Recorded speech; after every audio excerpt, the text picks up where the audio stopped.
जय हिंद दोस्तों। आज की इस गहन चर्चा में हम एक ऐसे टॉपिक पर डीप डाइव करने वाले हैं जो सीधे तौर पर सड़कों और हमारी सुरक्षा से जुड़ा है। बिल्कुल। तो आज का हमारा जो मुख्य स्रोत है ना, वो स्टडी टेक द्वारा तैयार किए गए कुछ बेहद ही खास और काफी इंटरेस्टिंग स्टडी नोट्स हैं। हाँ, और ये नोट्स मुख्य रूप से उत्तर प्रदेश एसआई एग्जाम की तैयारी कर रहे कैंडिडेट्स के लिए बनाए गए हैं। सही कहा।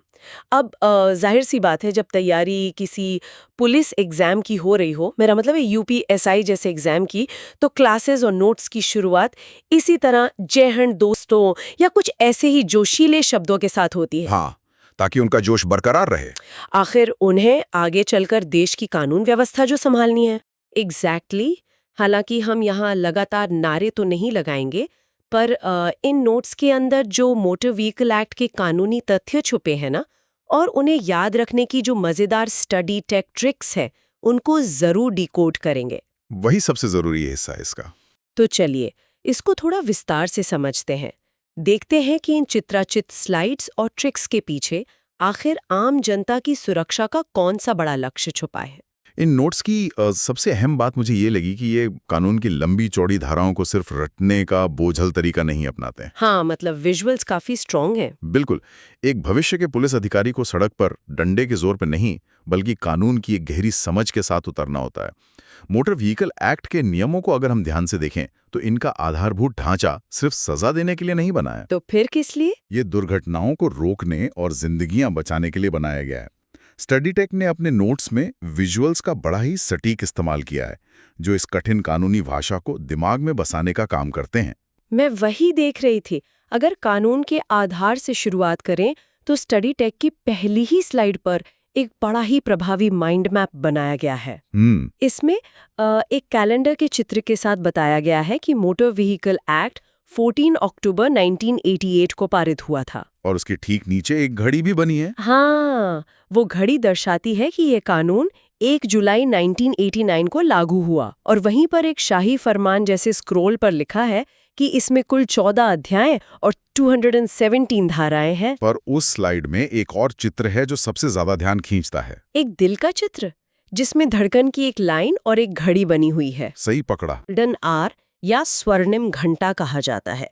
कानून कहता है कि यह दुर्घटना के बाद का पहला 1 घंटा होता है जिसमें मेडिकल सुविधा मिलने पर जान बचने की संभावना सबसे अधिक होती है।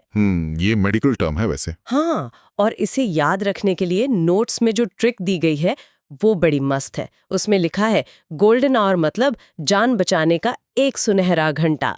एग्जाम में पूछेगा दुर्घटना के कितने देर बाद तक, जवाब है 1 घंटा। यहाँ जो सबसे दिलचस्प बात है वो ये है कि कानून के अंदर एक प्योरली मेडिकल कॉन्सेप्ट को इतनी जगह और अहमियत क्यों दी गई है? क्यों दी गई है? क्योंकि गोल्डन आवर को कानूनी रूप से इसलिए परिभाषित किया गया ताकि एक सुरक्षा चक्र बनाया जा सके। पुराने समय में क्या होता था, लोग किसी एक्सीडेंट के शिकार व्यक्ति को अस्पताल ले जाने से डरते थे। हाँ, लोगों को लगता था कि उन पर ही पुलिस केस हो जाएगा। बिल्कुल। या फिर उन्हें लगता था कि लंबी कानूनी प्रक्रिया में उलझना पड़ेगा। मोटर व्हीकल एक्ट में इस 1 घंटे को विशेष रूप से हाईलाइट करना और गुड समैरिटन गाइडलाइंस को जोड़ना एक कानूनी आश्वासन है।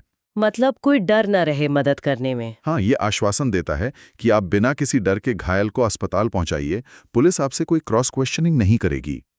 ये साफ दर्शाता है कि कानून का प्राथमिक उद्देश्य मानव जीवन की रक्षा करना है। ये सच में कानून का एक बहुत ही सकारात्मक पहलू है, और इसी स्लाइड पर एक और विजुअल है जो सीधे दिमाग पर असर करता है। एक टूटा हुआ दिल और उसके ऊपर पैसे का निशान। ओह, हिट एंड रन केस वाली स्लाइड। हाँ, स्टडी टेक के नोट्स यहाँ हिट एंड रन केसेस के बारे में समझाते हैं। इसमें स्पष्ट किया गया है कि 2019 के संशोधन के बाद से हिट एंड रन के मामलों में कानून काफी सख्त हुआ है। पहले मुआवजा काफी कम था इसमें। वही तो। अब अगर ऐसी दुर्घटना में किसी की मृत्यु हो जाती है तो 2 लाख रुपए के मुआवजे का प्रावधान है, और वहीं अगर कोई गंभीर रूप से चोटिल होता है तो 50,000 रुपए मिलते हैं। ये टूटे हुए दिल का जो चित्र है ना, वो उस पीड़ित परिवार की स्थिति को बहुत सटीक ढंग से दर्शाता है। हिट एंड रन को कानून एक आम दुर्घटना से कहीं ज्यादा संगीन मानता है। ऐसा क्यों? दोनों ही तो एक्सीडेंट है। देखिए, किसी को टक्कर मारना एक गलती हो सकती है, लेकिन टक्कर मारकर उस हालत में किसी को छोड़कर भाग जाना, एक अत्यंत गैर जिम्मेदाराना और संवेदनहीन अपराध है। ये एक क्रिमिनल माइंडसेट दिखाता है। हाँ, भाग जाना तो गलती नहीं है। इसीलिए 2019 का संशोधन लाया गया। अब ध्यान देने वाली बात यह है कि 2 लाख रुपए किसी की जान की कीमत तो नहीं हो सकती, बिल्कुल नहीं। जिसने अचानक अपना कमाने वाला सदस्य खो दिया हो। कानून यहां मुआवजे के माध्यम से एक फाइनेंशियल सेफ्टी नेट प्रदान करने की कोशिश कर रहा है। सही बात है। इसके साथ ही नोट्स में गाड़ियों के वजन और उनके वर्गीकरण, मतलब उनकी कैटेगरीज को भी काफी रोचक ढंग से दिखाया गया है। LMV और हेवी व्हीकल्स वाला सेक्शन। हाँ, एक छोटी सी नीली कार बनी है जो LMV यानी लाइट मोटर व्हीकल को दर्शाती है, जिसका वजन 7,500 किलोग्राम से कम होता है। और उसके ठीक बराबर में एक भारी लाल ट्रक बना है जो हेवी व्हीकल का प्रतीक है, जिसका वजन 12,000 किलोग्राम से ज्यादा बताया गया है। एग्जैक्टली। एक स्टूडेंट के नजरिए से देखें तो ये विजुअल कॉन्ट्रास्ट दिमाग में पैरामीटर्स को हमेशा के लिए फिट कर देता है। 7,500 नीली कार, 12,000 लाल ट्रक। और अगर कानूनी दृष्टि से देखें तो ये वर्गीकरण सिर्फ गाड़ियों के आकार तक सीमित नहीं है। ये पूरी तरह से फिजिक्स और काइनेटिक एनर्जी पर आधारित है। फिजिक्स? वो कैसे? जब सड़क पर एक LMV चलता है तो उसे रोकने में लगने वाला समय और दूरी, जिसे हम ब्रेकिंग डिस्टेंस कहते हैं, वो एक हैवी व्हीकल की तुलना में बहुत कम होती है। अच्छा, मतलब कार जल्दी रुक जाती है? हाँ, सोचिए एक 12,000 किलो का भरा हुआ ट्रक जब स्पीड में होता है तो उसकी मोमेंटम इतनी ज्यादा होती है कि अचानक ब्रेक लगाने पर भी वो तुरंत नहीं रुकता। वो घसीटता हुआ आगे जाएगा। वही बात। इसीलिए इन भारी वाहनों को चलाने वालों के लिए नियमों की सख्ती, उनके लाइसेंस मिलने की प्रक्रिया और उनकी जिम्मेदारियां साधारण कार चलाने वालों से बिल्कुल अलग रखी गई हैं। समझ गई। तो गाड़ियों की कैटेगरीज तो हमने देख ली। अब चर्चा को आगे बढ़ाते हैं और उम्र की सीमा वाले उन मुद्दों पर आते हैं जो सड़कों पर सबसे ज्यादा चर्चा का विषय रहते हैं। अध्याय 2 का हिस्सा है ये। हाँ, मोटर व्हीकल एक्ट का अध्याय 2 इन्हीं बारीकियों पर रोशनी डालता है। स्टडी टेक ने धारा 3, 4 और 5 पर विशेष फोकस किया है।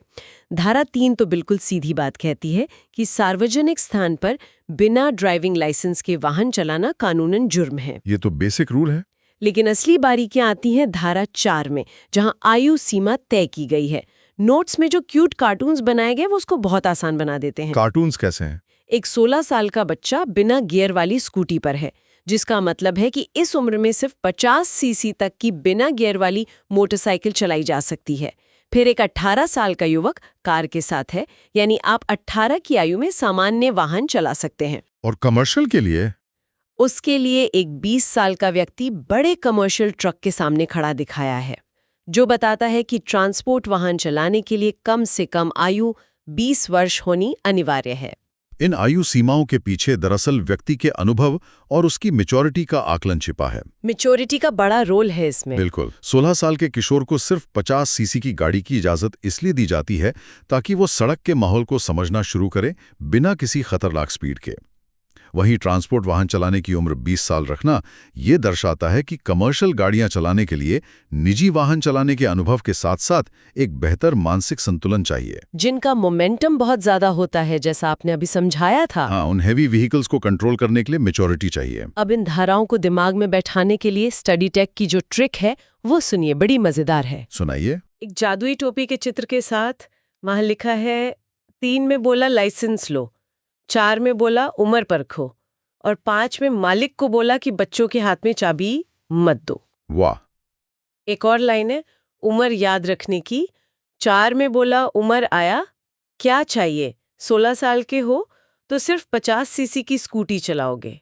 ये ट्रिक्स पढ़ते वक्त शायद किसी को हंसी आ जाए, पर सच कहूं तो कानून के लिहाज से ये धारा 5 वाली बात बहुत गहन लगती। हंसी अपनी जगह है, पर ये ट्रिक भले ही मजेदार अंदाज में पेश की गई हो, धारा 5 सड़क सुरक्षा के सबसे मजबूत स्तंभों में से एक है। वो कैसे? अक्सर हमारे समाज में ये देखा जाता है कि माता-पिता बहुत ही गर्व के साथ अपने अंडर एज बच्चों को गाड़ी की चाबी दे देते हैं। उन्हें लगता है कि अगर बच्चा पकड़ा गया तो ज्यादा से ज्यादा फाइन लगेगा या पुलिस थोड़ी डांट देगी। हाँ, आमतौर पर लोग यही सोचते हैं। लेकिन कानून इस बात को बहुत अच्छी तरह जानता है कि एक छोटे बच्चे के पास गाड़ी खरीदने की खुद की क्षमता नहीं होती। उसे वहां हमेशा किसी बड़े द्वारा ही उपलब्ध कराया जाता है। सही बात है, पेरेंट्स ही देते हैं। इसीलिए धारा 5 सीधे तौर पर वहां के मालिक या गार्डियन को जिम्मेदार ठहराती है। अगर बच्चा दुर्घटना करता है तो उसकी जिम्मेदारी सीधे माता पिता पर आती है। जब मालिक को जेल जाने या भारी जुर्माना भरने का डर होता है ना, तभी वो बच्चों के हाथ में चाबी देने से कतराता है। मतलब कानून असल में समस्या की जड़ पर प्रहार कर रहा है। एग्जैक्टली, रूट कॉज को हिट कर रहा है। कानून की इस जड़ पर प्रहार करने वाली बात से एक नया पहलू सामने आता है कि नियम और डर का जो संतुलन है वो कैसे काम करता है। इसी विषय को थोड़ा और गहराई में समझने के लिए सुरक्षा नियमों और उन पर लगने वाले भारी जुर्मानों पर एक नजर डालते हैं। जुर्माने काफी बढ़ गए नए एक्ट में। बहुत ज्यादा। स्टडी टेक के नोट्स में कई महत्वपूर्ण धाराओं को विजुअली प्रदर्शित किया गया है। धारा 112 को एक स्पीड लिमिट बोर्ड के साथ दिखाया गया है। धारा 128 को एक बाइक पर 2 लोगों की तस्वीर के साथ समझाया गया है, जो डबल राइडिंग की सीमा तय करता है। और हेलमेट के लिए धारा 129 के आगे एक चमचमाता हुआ हेलमेट रखा गया है। इसका नियम है कि 4 वर्ष से अधिक आयु के किसी भी व्यक्ति को 2 पहिया वाहन पर हेलमेट पहनना अनिवार्य है। लेकिन यहाँ जो जुर्माने का आंकड़ा है ना, वो चौंकाने वाला है। क्या फाइन दिया नोट्स में? धारा 194B को लाल रंग में हाईलाइट करते हुए बताया गया है कि बिना हेलमेट या बिना सीट बेल्ट के 1000 रुपए का जुर्माना है और साथ ही 3 महीने के लिए लाइसेंस भी सस्पेंड हो सकता है। देखिए, 1000 रुपए तो ठीक है, पर ये जो लाइसेंस सस्पेंड करने का प्रावधान जोड़ा गया है वो अपने आप में काफी क्रांतिकारी है। सस्पेंशन इतना बड़ा मुद्दा क्यों है? अक्सर होता ये है कि आर्थिक रूप से सक्षम लोग जिनके पास पैसा है वो 1000 रुपए का जुर्माना आसानी से भर देते हैं। हाँ, वो फाइन दे के आगे बढ़ जाते हैं। लेकिन जब कानून 3 महीने के लिए लाइसेंस सस्पेंड करता है तो वो उस व्यक्ति की मोबिलिटी, उसकी स्वतंत्रता पर रोक लगाता है। अब आप चाहे अमीर हो या गरीब, बिना लाइसेंस आप गाड़ी नहीं चला सकते। ये आम आदमी और पैसे वाले दोनों पर एक समान असर डालता है। सही पॉइंट है। डर होना जरूरी है। ये डर व्यक्ति के व्यवहार में लंबा बदलाव लाने के लिए जरूरी है। हेलमेट और सीट बेल्ट को कई बार लोग पुलिस से बचने का साधन मानते हैं, जबकि ये विशुद्ध रूप से फिजिकल प्रोटेक्शन के टूल्स हैं जो एक्सीडेंट के वक्त शरीर पर आने वाले झटके को कम करते हैं। जुर्माने की इस चर्चा में एक और अहम धारा 196 भी शामिल है। इसके बगल में एक पेपर डॉक्यूमेंट का कार्टून बना हुआ है। ये धारा बिना इंश्योरेंस के गाड़ी चलाने पर पहली बार में 2000 रुपए के जुर्माने का प्रावधान करती है। इस आंकड़े को नोट्स में जिस तरह फ्रेम किया गया है वो स्टूडेंट्स को इस नियम की सख्ती का एहसास दिलाता है। इंश्योरेंस को लेकर ना आमतौर पर लोगों में एक गलतफहमी होती है। उन्हें लगता है कि ये सिर्फ हमारी अपनी गाड़ी के नुकसान की भरपाई के लिए होता है। हाँ, यही लगता है सबको। पर ऐसा नहीं है। मोटर व्हीकल एक्ट जिस थर्ड पार्टी इंश्योरेंस को अनिवार्य करता है उसके पीछे का सिद्धांत पूरी तरह से सामाजिक सुरक्षा का है। सामाजिक सुरक्षा कैसे? अगर आपकी गाड़ी से किसी पैदल चलने वाले, किसी ठेले वाले या किसी दूसरे व्यक्ति जिसे थर्ड पार्टी कहते हैं उसको चोट लगती है और आपके पास उसे मुआवजा देने की आर्थिक क्षमता नहीं है, तब क्या होगा? अच्छा, वहां इंश्योरेंस काम आएगा। बिल्कुल। ऐसी स्थिति में उस पीड़ित व्यक्ति को बीमा कंपनी के माध्यम से मुआवजा मिलता है। बिना इंश्योरेंस की गाड़ी चलाना आम जनता की सुरक्षा के साथ खिलवाड़ करना है। इसीलिए कानून इसे कठोरता से लागू करने की कोशिश करता है। बहुत अच्छी तरह से समझाया आपने। सुरक्षा और जुर्माने के इस कठोर हिस्से को समझने के बाद एक और बड़ा मुद्दा सामने आता है। एक ऐसी चीज जो सड़कों पर सबसे ज्यादा जानलेवा साबित होती है, लापरवाही और नशे में गाड़ी चलाना। सबसे खतरनाक है ये। स्टडी टेक की अगली स्लाइड को इन्हीं खतरनाक आदतों पर केंद्रित किया गया है। इसमें 3 प्रमुख धाराएं हैं। पहली है धारा 184 यानी रैश ड्राइविंग, जिसे एक आड़ी तिरछी चलती कार, हथकड़ी और पैसे की थैली के चित्र से समझाया गया है। सजा क्या है इसमें? पहली बार में इसका अपराध साबित होने पर 6 महीने से लेकर 1 साल तक की जेल या 1000 से 5000 रुपए तक का जुर्माना हो सकता है। ठीक है। उसके बाद आती है सबसे ज्यादा चर्चा में रहने वाली धारा 185 यानी ड्रिंक एंड ड्राइव। इसके चित्र में शराब की बोतल और जेल की सलाखें दिखाई गई हैं। यहाँ पहली बार में ही 6 महीने की जेल और सीधे 10,000 रुपए का जुर्माना है। सीधे 10,000? हाँ, और आखिर में धारा 189 है जिसमें रेसिंग के लिए 1 महीने की जेल और 5,000 रुपए का जुर्माना तय है। इस हिस्से की स्टडी टेक ट्रिक ना सच में बहुत ही रचनात्मक है। क्या ट्रिक है इसकी? शराब की बोतल और हाथ के कार्टून के साथ वहां लिखा है 185। पीकर 85 की स्पीड में गाड़ी भगाओगे तो पुलिस 10,000 का चालान काटेगी। नंबर 185 में 85 यानी 85 शब्द का आना और उसको स्पीड और नशे से जोड़ देना वाकई दिमाग में एक स्ट्रॉन्ग कनेक्शन बनाता है। अगर इसको बड़े नजरिए से देखें तो यहाँ पर कानून सिर्फ संरक्षक नहीं बल्कि एक सख्त नियंत्रक का रूप ले रहा है। सख्त नियंत्रक। रिएक्शन टाइम काफी बढ़ जाता है। सही बात है, वो कंट्रोल नहीं कर पाता। ऐसी हालत में उसका वाहन सिर्फ एक यातायात का साधन नहीं रह जाता, वो सड़क पर एक अनियंत्रित हथियार बन जाता है। कानून ऐसी स्थिति को समाज के लिए तत्कालिक खतरा यानी इमीडिएट थ्रेट मानता है। नशे में गाड़ी चलाने वाले पर लगे इतने भारी जुर्माने और सजा का प्रावधान कानून की इसी असामान्यता को दर्शाता है। मतलब इसमें कोई रियायत नहीं है? बिल्कुल नहीं। ये कोई ऐसी गलती नहीं है जिसे समझाया जा सके। ये एक ऐसी भूल है जो तुरंत किसी मासूम की जान ले सकती है। इन तत्कालिक खतरों को रोकती एक ऐसी शक्ति का जिक्र इन नोट्स में आगे किया गया है जो पुलिस को सीधे तौर पर मिलती है। मैं बात कर रही हूँ बिना वारंट गिरफ्तारी की। ये काफी अहम पावर है। स्टडी टेक नोट्स की स्लाइड दर्शाती है कि धारा 202 के अंतर्गत पुलिस किसी भी व्यक्ति को धारा 184 यानी खतरनाक ड्राइविंग, धारा 185 यानी नशे में ड्राइविंग और धारा 197 यानी बिना अधिकार वाहन ले जाने के मामलों में बिना किसी वारंट के तुरंत गिरफ्तार कर सकती है। इस विषय पर थोड़ा गौर करना चाहिए। सामान्य कानूनी प्रक्रिया में होता क्या है, पुलिस को किसी नागरिक को गिरफ्तार करने के लिए कोर्ट से वारंट लेना पड़ता है ताकि पुलिसिया शक्तियों का दुरुपयोग ना हो। लेकिन मोटर व्हीकल एक्ट की धारा 202 इन विशेष मामलों में पुलिस को एक्सेप्शन देती है। इसका पूरा तर्क इस बात पर टिका है कि नशे में धुत या खतरनाक ढंग से गाड़ी चलाता व्यक्ति समाज के लिए एक ऐसा इमीडिएट थ्रेट है जिसे रोके जाने का इंतजार नहीं किया जा सकता। वारंट का वेट नहीं कर सकते। अगर ऐसे अपराधी के खिलाफ वारंट लेने का इंतजार किया गया तो वो अगले ही चौराहे पर किसी और को कुचल सकता है। समाज को उस खतरे से तुरंत निकालना वारंट लेने की प्रक्रिया से कहीं ज्यादा बड़ा और आवश्यक कदम है। ये पूरा लॉजिक बहुत क्लियर करता है चीजों को। मैं यूपीएसआई और बाकी प्रतियोगी परीक्षाओं की तैयारी कर रहे छात्रों से एक बात साझा करना चाहता हूँ। हाँ बिल्कुल, क्या बात है वो? बात यह है कि किसी भी परीक्षा को क्रैक करने के लिए ना हार्डवर्क तो सब करते हैं, लेकिन आज के इस गला काट कंपटीशन में सिर्फ हार्डवर्क से काम नहीं चलता। मतलब स्मार्ट वर्क वो चाबी है जो सफलता के दरवाजे खोलती है। मैं आपकी इस बात से पूरी तरह सहमत हूँ। है ना?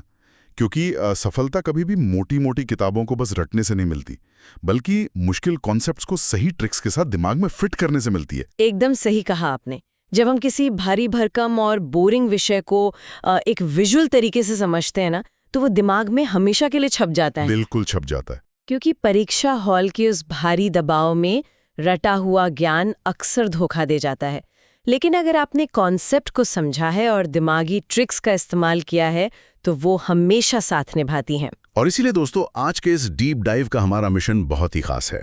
आज हम स्टडी टेक द्वारा विशेष रूप से तैयार किए गए बेहतरीन स्टडी मटेरियल का विश्लेषण करने वाले हैं। हाँ, और ये मटेरियल खास तौर पर यूपीएसआई की परीक्षा के लिए डिजाइन किया गया है। बिल्कुल। स्टडी टेक ने मोटर व्हीकल एक्ट यानी मोटर वाहन अधिनियम की उन अजीब जटिल धाराओं और ट्रैफिक नियमों को समझाने के लिए कुछ कमाल की विजुअल स्लाइड्स बनाए हैं। कानूनी भाषा अक्सर बहुत नीरस होती है, बहुत ज्यादा बोरिंग होती है भाई। हाँ, लेकिन आज हम देखेंगे कि कैसे स्टडी टेक ने इन मुश्किल कानूनी पेचीदगियों को बहुत ही आसान और याद रखने लायक बना दिया है। सही बात है। कानूनी भाषा की जटिलता का अंदाजा इसी बात से लग जाता है कि एक ही लाइन में कई कई शर्तें छिपी होती हैं। हाँ, वो तो है। लेकिन स्टडी टेक की इन स्लाइड्स में जो सबसे अच्छी बात है वो है इनका विजुअल अप्रोच। एकदम गजब का अप्रोच है। इन्होंने रंगीन चित्रों और अपने खास स्टडी टेक ट्रिक्स के माध्यम से इस पूरे विषय को डिकोड कर दिया है। तो चलिए दोस्तों, सबसे पहले बात करते हैं सड़क पर अपनी गाड़ी लेकर निकलने से पहले की बुनियादी जरूरतों की। बिल्कुल, बुनियादी नियमों से शुरुआत करते हैं। स्टडी टेक की पहली स्लाइड में अध्याय 4 और अध्याय 11 का जिक्र है, जहां धारा 39 और धारा 146 दी गई हैं। सही कहा। स्लाइड के अनुसार धारा 39 कहती है कि बिना आरसी यानी रजिस्ट्रेशन सर्टिफिकेट के गाड़ी सड़क पर नहीं लानी है। हाँ, ये तो सबसे जरूरी कागज है। और धारा 146 कहती है कि वाहन चलाने के लिए थर्ड पार्टी इंश्योरेंस का होना एकदम अनिवार्य है। बिल्कुल अनिवार्य है। पर मुझे ये थर्ड पार्टी वाला कॉन्सेप्ट थोड़ा उलझा हुआ लगता है। क्या हम इसे सुनने वालों के लिए थोड़ा आसान भाषा में समझा सकते हैं? हाँ, इसे ऐसे समझते हैं, जब आप इंश्योरेंस खरीदते हैं तो फर्स्ट पार्टी आप खुद होते हैं, यानी वाहन के मालिक। अच्छा। सेकंड पार्टी वो बीमा कंपनी होती है जो आपको पॉलिसी बेच रही है। ठीक है, तो फिर थर्ड पार्टी कौन हुआ? अब मान लीजिए सड़क पर आपकी गाड़ी से किसी अनजान पैदल यात्री को टक्कर लग जाती है या किसी दूसरे की गाड़ी का नुकसान हो जाता है। वो अनजान व्यक्ति थर्ड पार्टी है। ओहो, अब समझ में आया। धारा 146 के तहत ये इंश्योरेंस अनिवार्य इसलिए किया गया है ताकि उस निर्दोष थर्ड पार्टी को इलाज या नुकसान का तुरंत आर्थिक मुआवजा मिल सके। मतलब सरकार नहीं चाहती कि एक्सीडेंट के बाद मुआवजे के लिए कोर्ट कचहरी के चक्कर काटें। बिल्कुल, ताकि घायल इंसान को तुरंत इलाज मिल पाए। क्या बात है। तो मतलब ये नियम सिर्फ गाड़ी की नहीं बल्कि सड़क पर चल रहे उस अनजान इंसान की सुरक्षा के लिए है। हाँ, यही इसका मुख्य उद्देश्य है। अब मैं छात्रों को बताता हूँ कि स्टडी टेक ने इसे याद रखने का क्या जबरदस्त शॉर्टकट दिया है। स्लाइड में धारा 39 की ट्रिक दी है। हाँ, वो ट्रिक बहुत मजेदार है। ट्रिक है 39 यानी बिना आरसी के गाड़ी निकालना पुलिस वालों से 39 गालियां खाने वाला काम है। बहुत ही बढ़िया तरीका है याद रखने का। और धारा 146 की ट्रिक तो और भी मजेदार है।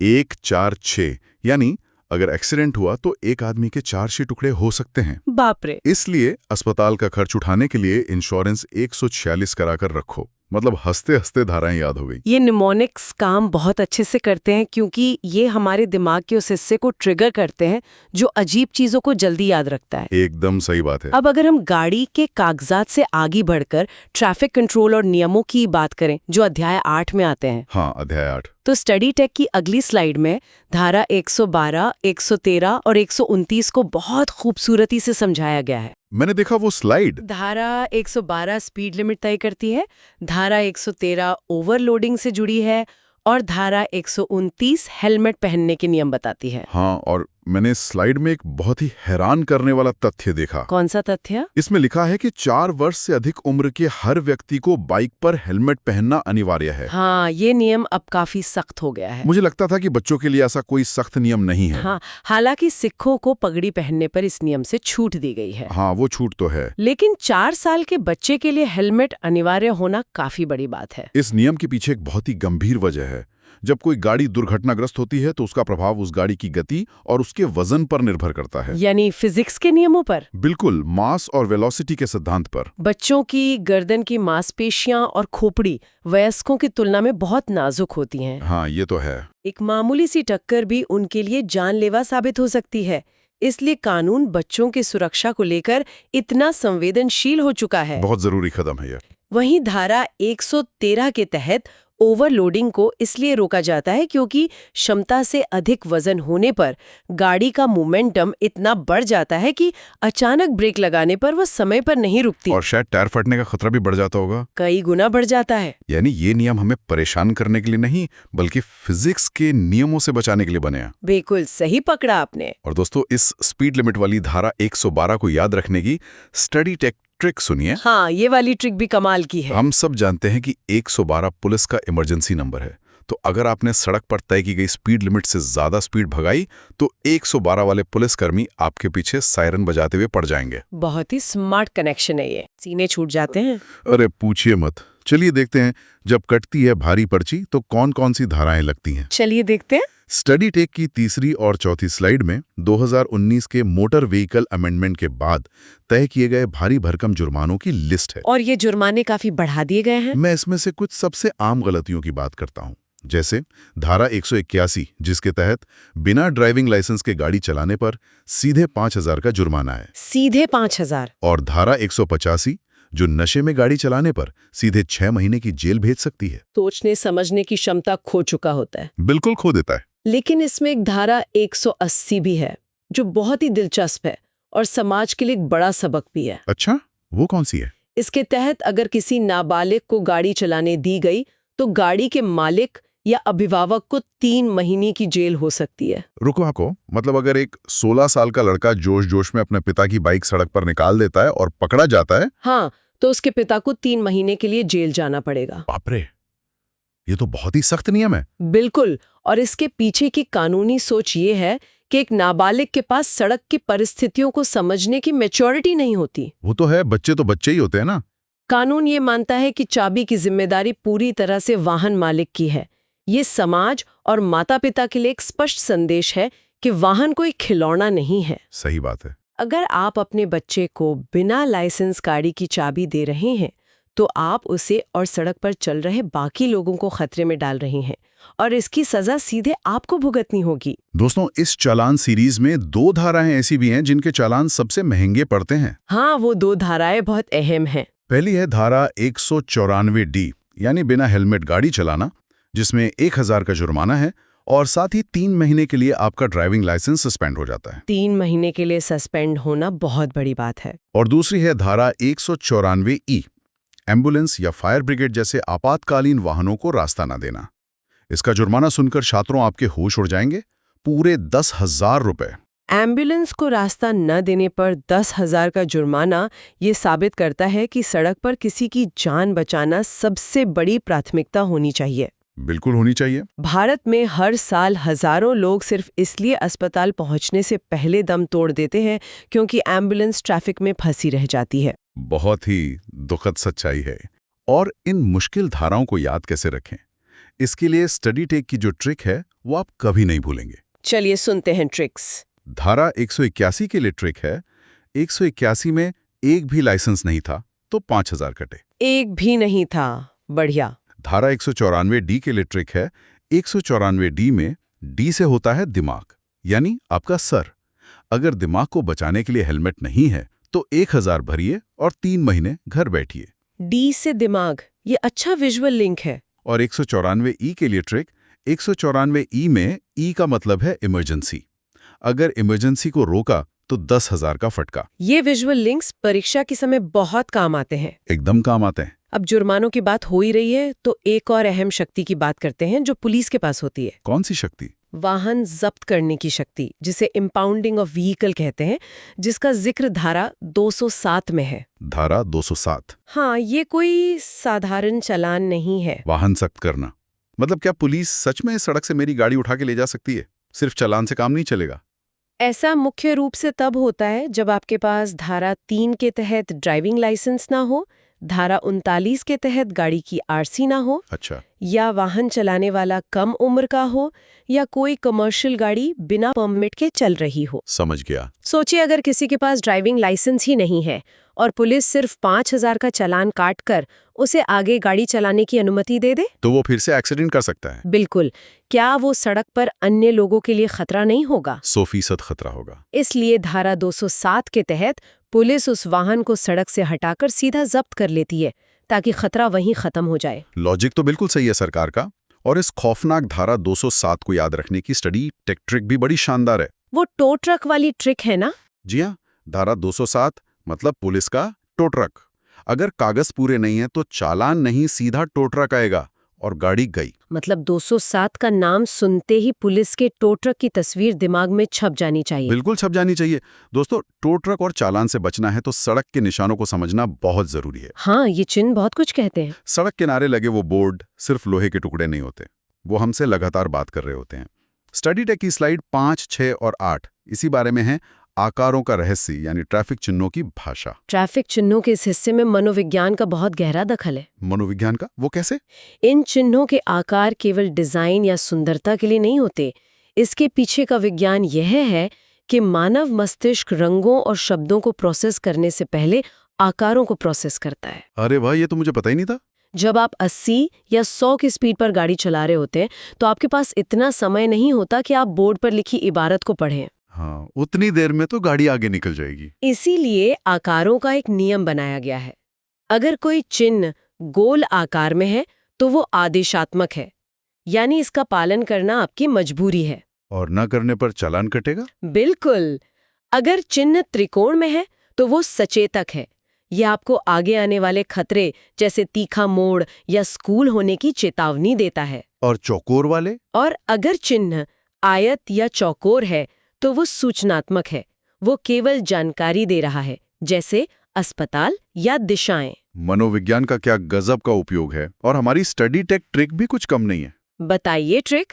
इस गोलाकार को याद रखने के लिए स्लाइड में दिया है, गोल का मतलब है कि अगर इस गोल चिन्ह का नियम तोड़ा तो चालान कटकर आपका बैंक बैलेंस गोल यानी 0 हो जाएगा। बहुत ही मजेदार ट्रिक है। दोस्तों, परीक्षाओं में कुछ चिन्ह ऐसे हैं जो बार बार पूछे जाते हैं। जैसे कि स्टॉप का चिन्ह। जी हाँ, एक लाल रंग का अष्टभुजाकार चिन्ह जिसका मतलब होता है रुकिए यानी स्टॉप। फिर एक उल्टा त्रिकोण होता है जिसका मतलब है रास्ता दीजिए, गिव वे। और एक नीले रंग का गोल चिन्ह होता है जिसमें बाईं ओर तीर का निशान होता है जिसका मतलब है अनिवार्य रूप से बाएं मोड़ना। यहाँ पर एक सवाल उठता है कि पूरी दुनिया में स्टॉप का चिन्ह केवल अष्टभुजाकारी क्यों होता है?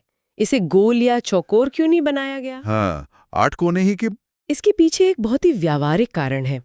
मान लीजिए भारी बर्फबारी हुई है या बोर्ड धूल से पूरी तरह ढक गया है और उस पर लिखा स्टॉप नहीं दिख रहा, अच्छा, या फिर आप उस बोर्ड को पीछे की तरफ से देख रहे हैं, तब भी उसके अनोखे 8 कोनों को देखकर दुनिया का कोई भी ड्राइवर दूर से ही समझ सकता है कि यहाँ हर हाल में रुकना है। क्या बात है। ये ग्लोबल स्टैंडर्डाइजेशन का एक बेहतरीन उदाहरण है कि कैसे डिजाइन जीवन बचाता है। ये छोटी छोटी बातें कितना बड़ा अर्थ रखती हैं। और वो उल्टे त्रिकोण वाली बात, स्टडी टेक की एक बहुत ही सरल ट्रिक है इसे याद रखने की। उल्टे त्रिकोण वाली? हाँ, उल्टा त्रिकोण दिखे तो समझ लो रास्ता दे दो। बिल्कुल आसान है। अब बात करते हैं नीले चौकोर बोर्ड यानी सूचनात्मक चिन्हों की।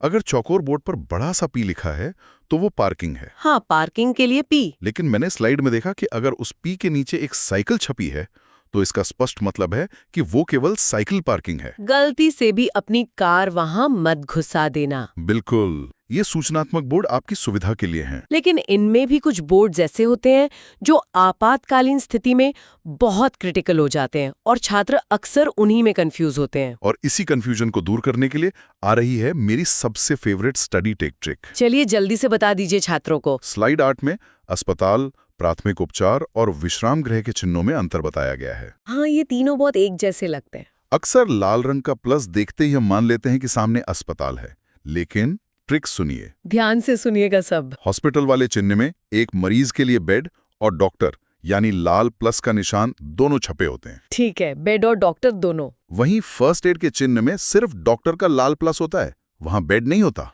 अच्छा, सिर्फ प्लस। और विश्राम गृह में सिर्फ बेड छपा होता है, वहां डॉक्टर का प्लस निशान नहीं होता। इस ट्रिक के बाद तो कोई नींद में भी इसका सही जवाब दे देगा। आपातकालीन स्थिति में जब आप हाईवे पर किसी घायल व्यक्ति को लेकर जा रहे हो तो ये बारीक अंतर समझना जीवन और मृत्यु का सवाल बन सकता है। बिल्कुल बन सकता है। अगर किसी को मेजर सर्जरी की जरूरत है और आप सिर्फ प्लस का निशान देखकर फर्स्ट एड पोस्ट पर पहुंच जाते हैं जहां बेड या बड़े उपकरण नहीं है, तो फिर कीमती समय बर्बाद हो जाएगा। हाँ, ये ट्रिक उस विजुअल अंतर को एकदम स्पष्ट कर देती है। सही कहा आपने। दोस्तों, अब हम अपने डीप डाइव के आखिरी लेकिन परीक्षाओं में सबसे ज्यादा सिर घुमाने वाले सेगमेंट की तरफ बढ़ रहे हैं। रेलवे क्रॉसिंग वाला सेगमेंट। जी हाँ, यह है रेलवे क्रॉसिंग का रहस्य, जिसका जिक्र स्टडी टेक की स्लाइड 7 में है। रक्षित संपार और मानव रहित संपार के बीच का अंतर अक्सर छात्रों को कंफ्यूज कर देता है। भारत जैसे विशाल रेलवे नेटवर्क वाले देश में रेलवे क्रॉसिंग के चिन्हों को समझना बहुत जरूरी है। बहुत ज्यादा जरूरी है। अगर हम विजुअल चिन्हों को ध्यान से देखें तो रक्षित संपार वाले चिन्ह में एक जालीदार गेट या फाटक छपा होता है। गेट छपा होता है, ठीक है। इसका सीधा सा मतलब है कि वहां रेलवे का कोई कर्मचारी या गार्ड मौजूद है जो ट्रेन के आने पर फाटक बंद करेगा। और मानव रहित वाले में? मानव रहित संपार के चिन्ह में कोई गेट नहीं होता, बल्कि सीधे एक ट्रेन छपी होती है। वो पुराने जमाने का स्टीम इंजन। हाँ, वो स्टीम इंजन देखा है मैंने। स्टीम इंजन इसलिए क्योंकि ये ट्रेन का सबसे यूनिवर्सल और पुराना सिंबल है। इसका मतलब है कि वहां कोई गार्ड नहीं है। आपको खुद ही सावधान रहना होगा। बिल्कुल, आपको खुद गाड़ी रोकनी है, दोनों तरफ देखना है और फिर लाइन पार करनी है। इसके अलावा इन चिन्हों के नीचे दूरी बताने वाली पट्टियां भी होती हैं। लाल रंग की पट्टियां? हाँ, अगर एक लाल पट्टी है तो क्रॉसिंग 100 मीटर दूर है, अगर 2 लाल पट्टियां हैं तो क्रॉसिंग 200 मीटर दूर है। ओहो, ताकि दूर से ही पता चल जाए। इससे तेज रफ्तार से आ रहे ड्राइवर को गाड़ी धीमी करने का पर्याप्त समय मिल जाता है। और इस मुश्किल कॉन्सेप्ट को हमेशा के लिए दिमाग में लॉक करने की स्टडी टेक ट्रिक तो सच में हंसा हंसा कर याद करवा देती है। क्या है वो ट्रिक? ट्रिक है कि अगर चिन्ह में गेट दिखे तो समझो वहां गार्ड बैठा है, लेकिन अगर गेट ना हो और सीधी ट्रेन अपनी तरफ आती दिखे तो समझो भगवान भरोसे हो। भगवान भरोसे। खुद देखो, खुद बचो और आगे बढ़ो। ये ट्रिक सच में एक बहुत बड़ा जीवन रक्षक सबक सिखा जाती है। दुर्भाग्य से वास्तविकता यही है कि भारत के ग्रामीण इलाकों में आज भी कई मानव रहित क्रॉसिंग हैं जहां अगर चालक सतर्क ना हो तो ये भगवान भरोसे वाली स्थिति जानलेवा साबित होती है। सच में ये बहुत बड़ा खतरा है। इसलिए इन चिन्हों की सटीक जानकारी होना किसी भी परीक्षा को पास करने से कहीं ज्यादा बड़ा कौशल है। दोस्तों, हम इस बेहतरीन चर्चा के अंतिम पड़ाव पर पहुंच चुके हैं। अगर हम आज के इस पूरे डिस्कशन को संक्षेप में समेटे तो हमने बहुत कुछ सीखा आज। हाँ, हमने देखा कि कैसे स्टडी टेक के इन शानदार विजुअल नोट्स ने मोटर व्हीकल एक्ट जैसी जटिल और उबाऊ कानूनी चीज को अपनी स्टडी टेक ट्रिक्स के जरिए कितना मजेदार बना दिया है। बिल्कुल। चाहे वो धारा 39 की 39 गालियां हो, धारा 146 का थर्ड पार्टी इंश्योरेंस हो, 112 स्पीड लिमिट हो, या फिर खतरनाक चालान सीरीज की धारा 194D और 194E हो। सब कुछ ट्रिक से आसान हो गया। आकारों का मनोविज्ञान हो या रेलवे क्रॉसिंग का कंफ्यूजन, सब कुछ अब शीशे की तरह साफ है। और इस पूरी चर्चा का जो सबसे गहरा निष्कर्ष है वो ये है कि ये सभी धाराएं, जुर्माने और नियम केवल यूपीएसआई या किसी अन्य परीक्षा में अंक लाने के लिए नहीं बनाए गए हैं। तो इनका असल मकसद क्या है? जब हम इन नियमों का दिल से सम्मान करते हैं तो हम केवल 5,000 या 10,000 के चालान से नहीं बचते, बल्कि हम असल जिंदगी में अपनी, अपने परिवार की और सड़क पर चलने वाले हर उस अनजान व्यक्ति की जान बचाते हैं जो सुरक्षित अपने घर पहुंचना चाहता है। क्या बात है! इन नियमों का पालन करना एक जिम्मेदार नागरिक होने की सबसे बड़ी पहचान है। कितने शानदार और प्रेरक विचार हैं। दोस्तों, आज की चर्चा को खत्म करने से पहले मैं आपसे गुजारिश करूंगा कि आप एक ऐसा विचार हमारे सुनने वालों के लिए छोड़ें जिस पर वो इस सेशन के बाद भी गहराई से सोच सकें। जरूर। आज हमने मोटर व्हीकल एक्ट, जुर्मानों और सड़क पर होने वाली मानवीय गलतियों पर चर्चा की। लेकिन जरा भविष्य की ओर सोचिए। भविष्य की ओर? हाँ, आज ऑटोनोमस ड्राइविंग, एआई और स्मार्ट कारों का जमाना आ रहा है। बिल्कुल आ रहा है। सोचिए अगर आने वाले समय में हमारी गाड़ियों में ही ऐसे स्मार्ट सेंसर्स आ जाएं जो सड़क के इन चिन्हों को देखकर खुद ही गाड़ी की स्पीड कंट्रोल कर लें। जैसे वो क्रूज कंट्रोल होता है। हाँ, या अगर आप गलत दिशा में जा रहे हो तो गाड़ी खुद ब खुद इंजन बंद कर दे। तो क्या भविष्य में हमें इन भारी भरकम जुर्मानों की कभी जरूरत पड़ेगी? ये तो बहुत गहरा सवाल है। क्या तकनीक इंसान की इन गलतियों को, जिनके लिए आज चालान कटते हैं, पूरी तरह खत्म कर सकती है, या फिर इंसान नियम तोड़ने का कोई नया स्मार्ट तरीका ढूंढ निकालेगा? वाह, क्या जबरदस्त और सोचने पर मजबूर कर देने वाला सवाल है। क्या एआई और स्मार्ट कारें ट्रैफिक पुलिस की जगह ले लेंगी? आप सभी छात्र और सुनने वाले भी इस पर जरूर विचार कीजिएगा। बिल्कुल विचार करना चाहिए। तो दोस्तों, इसी सवाल के साथ हम आज के इस डीप डाइव को यहीं समाप्त करते हैं। इस जटिल विषय को इतना रोचक बनाने वाले नोट्स तैयार करने के लिए एक बार फिर से स्टडी टेक का बहुत बहुत धन्यवाद। स्टडी टेक का सच में बहुत धन्यवाद। उम्मीद है आज का ये सेशन आपकी परीक्षा की तैयारी को एक नई धार देगा और आपको सड़क पर एक जिम्मेदार नागरिक भी बनाएगा। स्मार्ट वर्क करते रहिए, कॉन्सेप्ट्स को समझते रहिए और अपनी मंजिल की तरफ बढ़ते रहिए। जय हिंद। आज के इस गहन चर्चा में स्वागत है। आज हम ड्राइविंग लाइसेंस के नियमों से जुड़े कुछ ऐसे पन्नों को पलटने वाले हैं जो हर ड्राइवर के लिए बहुत जरूरी है। जी बिल्कुल। और सबसे अच्छी बात यह है कि आज हमारे पास स्टडी टेक द्वारा तैयार की गई एक बहुत ही शानदार, एकदम कलरफुल स्लाइड है। हाँ, एकदम रंगीन स्लाइड है, जिसने अध्याय 2 की धारा 3, 4 और 5 के उन भारी भरकम कानूनी शब्दों को बहुत ही रोचक तरीके से डिकोड कर दिया है। सही कहा। तो आज हमारा लक्ष्य यही है कि स्टडी टेक की इस बेहतरीन जानकारी का विश्लेषण करें। मतलब ये देखें कि उबाऊ कानूनी नियमों को मजेदार चित्रों और ट्रिक्स के जरिए कैसे आसानी से समझा जा सकता है। कानूनी भाषा अक्सर लोगों को डराती है, पर स्टडी टेक ने इसे जिस तरह से पेश किया है वो बहुत दिलचस्प है। बिल्कुल। शुरुआत में ही देखें ना, स्टडी टेक की स्लाइड पर धारा 3 को समझाने के लिए बड़ा ही मजेदार चित्र बना है। वो कार वाला चित्र। हाँ, एक कार खड़ी है और उसके ठीक बगल में एक डीएल है जिसपे बड़ा सा लाल एक्स यानी क्रॉस लगा है। मतलब बिना कोई लंबी परिभाषा पढ़े ही मैसेज साफ है कि सार्वजनिक स्थान पर बिना डीएल के गाड़ी चलाना बिल्कुल मना है। एकदम मना है। देखने में ये बहुत बुनियादी बात लगती है, लेकिन इसका असली मकसद सिर्फ जेब में कार्ड रखना नहीं है। तो फिर क्या है? ये नियम सुनिश्चित करता है कि जो भी व्यक्ति स्टीयरिंग व्हील के पीछे बैठा है उसने ड्राइविंग के जरूरी मानक पूरे किए हैं। हाँ, वरना वो दूसरों की जान खतरे में डाल रहा है। और ये मानक उम्र के हिसाब से बदलते रहते हैं, जिसे धारा 4 में बहुत ही बेहतरीन तरीके से समझाया गया है। स्टडी टेक ने तो इसके लिए एकदम सटीक चित्र जोड़े हैं। बिल्कुल। जैसे 16 साल की उम्र के लिए एक बिना गियर वाली स्कूटी का चित्र है। मतलब मैं कह सकती हूँ कि छोटी उम्र के लिए बिना गियर वाली छोटी मशीन। सही कहा। और फिर 18 साल वालों के लिए एक सामान्य कार, और 20 साल वालों के लिए एक भारी भरकम ट्रांसपोर्ट या कमर्शियल वाहन दिखाया गया है। लेकिन एक सवाल है, भारी वाहनों के लिए 20 साल की उम्र क्यों तय की गई है? ये बहुत ही वाजिब सवाल है।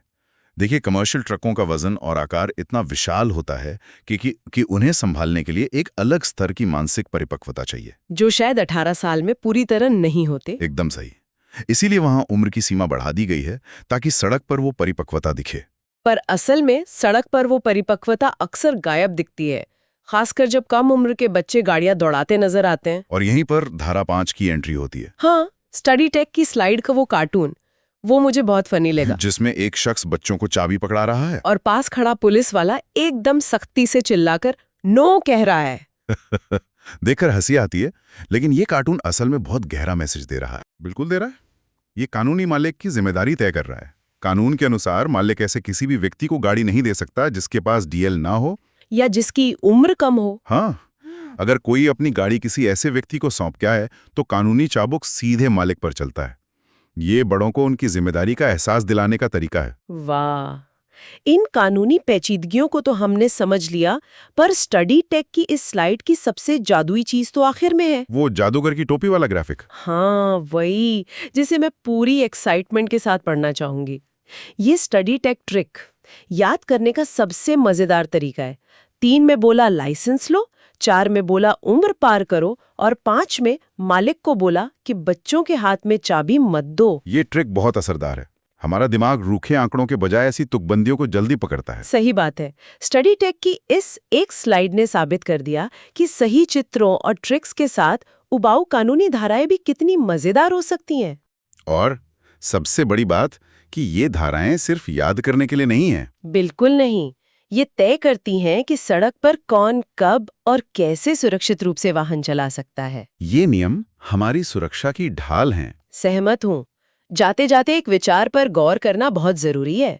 जरा सोचिए, अगर धारा 5 यानी मालिक की जिम्मेदारी का ये नियम होता ही नहीं, मतलब कोई जवाबदेही नहीं। हाँ, अगर बिना लाइसेंस वाले बच्चों के हादसों में वाहन मालिकों की कोई जिम्मेदारी ही नहीं होती, तो हमारी सड़कों का नजारा और सुरक्षा व्यवस्था कैसी होती? क्या हम कभी सड़कों पर सुरक्षित महसूस कर पाते? बहुत ही डरावना ख्याल है ये। बिल्कुल। और इसी सवाल के साथ हम आज की इस गहन चर्चा को यहीं समाप्त करते हैं।